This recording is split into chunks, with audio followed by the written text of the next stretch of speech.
ہم وہی کہیں گے جو ہمارا دین ہم کو بتاتا ہے، عمل کرو تو تمہارا بھلا ہے۔ ایک سوال یہ قے کے بارے میں کئی بار ہوا اور اس کو میں نے تفصیل سے بتایا، اس مسئلے کو آپ حضرات سمجھ لیں۔ روزے کی حالت میں جب الٹی ہو جاتی ہے تو لوگ بڑے حیران ہو جاتے ہیں، ان کو سمجھ ہی میں نہیں آتا کہ روزہ ٹوٹا کہ نہیں ٹوٹا، اور اس کی جو صورتیں بیان کی جاتی ہیں ان صورتوں کو جب کوئی سنتا ہے تب بھی کوئی یہ فیصلہ نہیں کر پاتا کہ ہمارا روزہ ٹوٹا کہ نہیں ٹوٹا۔ تو روزے کی حالت میں الٹی ہونے کی جو صورتیں ہیں ان کو میں آپ کے سامنے رکھتا ہوں تاکہ آپ ان کو اپنے دماغ میں بٹھا لیں، اور کبھی ایسی صورت پیش آئے تو آپ لوگ خود ہی فیصلہ کر لیں کہ ہمارا روزہ ٹوٹا کہ نہیں ٹوٹا۔ الٹی یعنی قے اپنے آپ ہو گئی اور منہ بھر کر کے نہیں ہے۔ منہ بھر کا مطلب یہ ہے کہ اس کو منہ میں روک نہیں پا رہا ہے، اس کو کہتے ہیں منہ بھر کے، اور اس سے کم اس کو کہتے ہیں منہ بھر کے نہیں ہے۔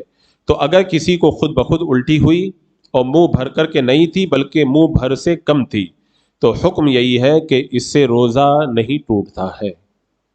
دوسری صورت، الٹی اپنے آپ ہوئی اور منہ بھر کر کے ہوئی، اس کا بھی یہی حکم ہے کہ اس سے بھی روزہ نہیں ٹوٹتا ہے۔ اپنے آپ ہوئی تب بھی روزہ نہیں ٹوٹتا ہے۔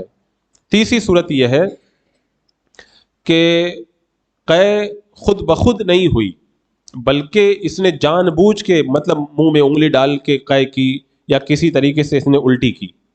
اوپر جو مسئلہ دو صورتیں میں نے بتائی تھی وہ اپنے آپ ہونے والی تھی، اب یہ تیسری صورت میں کیا ہے، الٹی اپنے آپ نہیں ہو رہی ہے بلکہ کوئی جان بوجھ کر کے الٹی کرے منہ میں انگلی ڈال کر کے، اور منہ بھر کر کے نہیں ہے، منہ بھر سے کم ہے، تو اس سے بھی روزہ نہیں ٹوٹتا ہے۔ چوتھی صورت، الٹی خود بخود نہیں ہوئی بلکہ اس نے جان بوجھ کر کے کی اور منہ بھر کے کی، منہ بھر کے الٹی اس نے کر دی، تو اس صورت میں روزہ اس کا ٹوٹ جائے گا۔ یہ ایک صورت ہے جس میں روزہ ٹوٹ جاتا ہے کہ جان بوجھ کے الٹی کرے اور منہ بھر کے الٹی کرے تو روزہ ٹوٹ جائے گا۔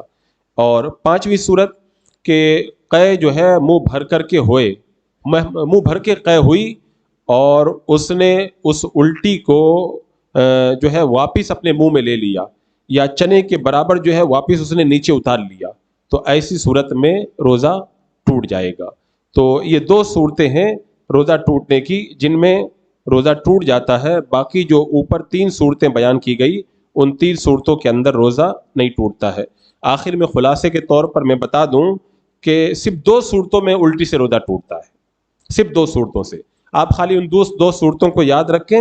پہلی صورت تو یہ ہے کہ روزہ دار ہونا یاد ہو، جان بوجھ کر کے مثال کے طور پر منہ میں انگلی ڈال کر کے الٹی کرے، اور ایسی صورت میں اس کا روزہ ٹوٹ جائے گا جبکہ پانی اور خون وغیرہ کی الٹی کر رہا ہے، ایک صورت۔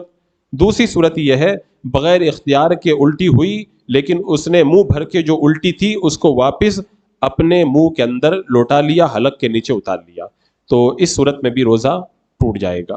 یہ الٹی کے حوالے سے ضروری مسئلہ تھا، اسے آپ حضرات یاد رکھیں۔